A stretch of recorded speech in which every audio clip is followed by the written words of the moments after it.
ছোটোবেলায় যখন আমরা সরস্বতী পুজোর চাঁদা তুলতে যেতাম, তখন আমাদেরকে সব বয়স্ক মানুষেরা বলতো, এই তুই আমাকে সরস্বতী বানান বলতো, বা কুজ্ঝটিকা বানান বল, যদি বানান বলতে পারিস তাহলে তোদেরকে চাঁদা দেব। তো ছোটোবেলাতে আরও অনেক কথা আমরা শুনতাম, কিন্তু কুল খাবি না, কুল খেলে তোর বিদ্যা হবে না। তো বড় হয়েছি, সত্যি বলছি, সেই সময়গুলো খুব মিস করি, ওই পাঞ্জাবি পরে ভোরবেলায় দৌড়ে বেড়ানো।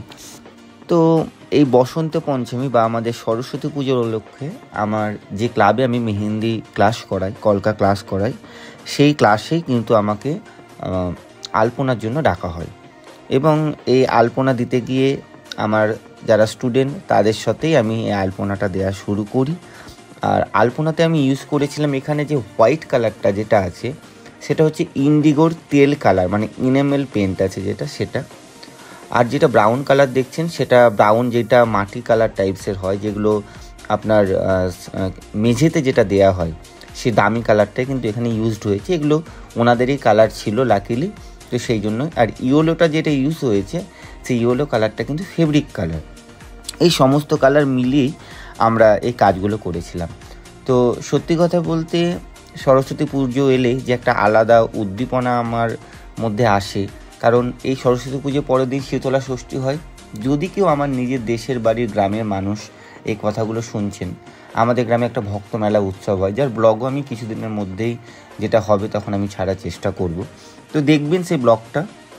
আর সত্যি কথা বলতে, সরস্বতী পুজো আমাদের একটা ঐতিহ্যমণ্ডিত পুজো, যেটা বলতেই পারি। কারণ আমরা যখন ছোটোবেলাতেই এই সরস্বতী পুজোর দিনে হাতে খড়ি হতো, আমাদের যত বইপত্র থাকতো সব সরস্বতী মাকে দান করে আসতাম।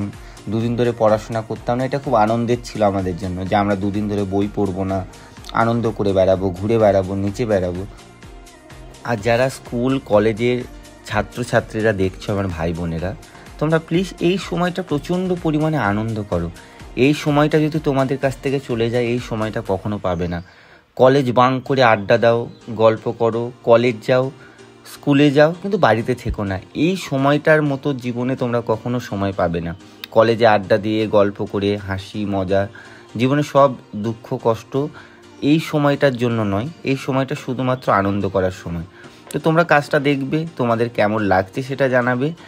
আর আমার যদি কথাগুলো তোমাদের ভালো লেগে থাকে, তোমরা এই কথার মধ্যে যদি কোনো ফিলিংস পেয়ে থাকো, অবশ্যই আমার সাথে শেয়ার করো।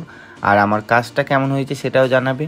আর আমার ছাত্রছাত্রীদেরকেও অসংখ্য ধন্যবাদ আমার সাথে থাকার জন্য, কাজটা কমপ্লিট করার জন্য। থ্যাংক ইউ এভরিওয়ান, সবাই ভালো।